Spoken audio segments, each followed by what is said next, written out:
చిక్కింది. అధికారాన్ని అడ్డుపెట్టుకుని విద్యుత్ శాఖ ఏడీఈ అంబేద్కర్ కోట్లు గడించాడు. అంబేద్కర్ ఆదాయానికి మించి ఆస్తులు కూడబెట్టారనే ఆరోపణలు రావడంతో రైడ్స్ చేశామని రంగారెడ్డి జిల్లా రేంజ్ ఏసీబీ డీఎస్పీ ఆనంద్ తెలిపారు. అంబేద్కర్ ఇల్లు, అతని సన్నిహితుల ఇళ్లపై ఏసీబీ అధికారులు ఏకకాలంలో తనిఖీలు చేపట్టారు. మొత్తం 15 బృందాలుగా ఏర్పడి ఉదయం నుంచి రైడ్స్ చేశారు. అంబేద్కర్ను అరెస్ట్ చేశామని ఏసీబీ డీఎస్పీ ఆనంద్ తెలిపారు. అంబేద్కర్ కొనుగోలు చేసిన వ్యవసాయ భూములు, ఫ్లాట్స్, అపార్ట్మెంట్స్ గచ్చిబౌలిలో G+5 బిల్డింగ్ గుర్తించామని పేర్కొన్నారు. 10 ఎకరాల్లో ఉన్న ఆమ్దార్ కెమికల్ కంపెనీలో భవనం ఉందన్నారు. 2.11 కోట్లు విలువ చేసే భూమి సీజ్ చేశామని పేర్కొన్నారు. అంబేద్కర్ బినామీ సతీష్ నివాసం పటాన్ చెరువులో 2.15 కోట్ల నగదు సీజ్ చేశామని ఏసీపీ డీఎస్పీ ఆనంద్ స్పష్టం చేశారు. అంబేద్కర్ కారులో 5.50 లక్షల నగదు సీజ్ చేశామన్నారు. సూర్యాపేట జిల్లా పెన్పహాడ్లో 10 ఎకరాల వ్యవసాయ భూమిని అంబేద్కర్ కొనుగోలు చేశారని ఆనంద్ వెల్లడించారు. అక్కడే మరో 1000 గజాల్లో వ్యవసాయ క్షేత్రం కూడా ఉన్నట్లు గుర్తించామని తెలిపారు.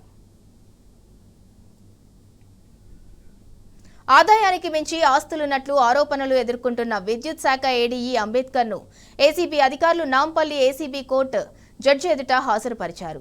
ఆయనకు న్యాయమూర్తి 14 రోజుల రిమాండ్ విధించారు. దీంతో చెంచల్గూడ జైలుకు తరలించారు.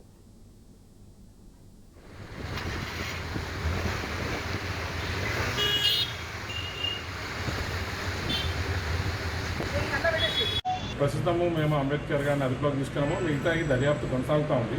దాని ప్రకారం చర్యలు తీసుకోవడం జరుగుతుంది. ప్లస్ ఎవరైతే ఆయనకి ఈ యొక్క లంచం రూపంలో డబ్బులు ప్లస్ అవినీతి రూపంలో అన్ని డబ్బులు వెనకేసుకోవడానికి సహకరిస్తున్నారో వాళ్ళని కూడా కొంతమంది గుర్తించడం జరిగింది. వాళ్ళ ఇళ్లలో కూడా సైమల్టేనియస్గా రేట్స్ ఈరోజు చేయడం జరిగింది. సో ఈ రేట్స్లో భాగంగా మేము చేసినప్పుడు దాదాపు ఒక ప్లాట్స్, ల్యాండ్స్, దాని తర్వాత కన్స్ట్రక్టెడ్ బిల్డింగ్స్ ఇవన్నీ కలిపి గవర్నమెంట్ వాల్యూ ప్రకారం దాదాపు 2,11,00,000 రూపాయల వరకు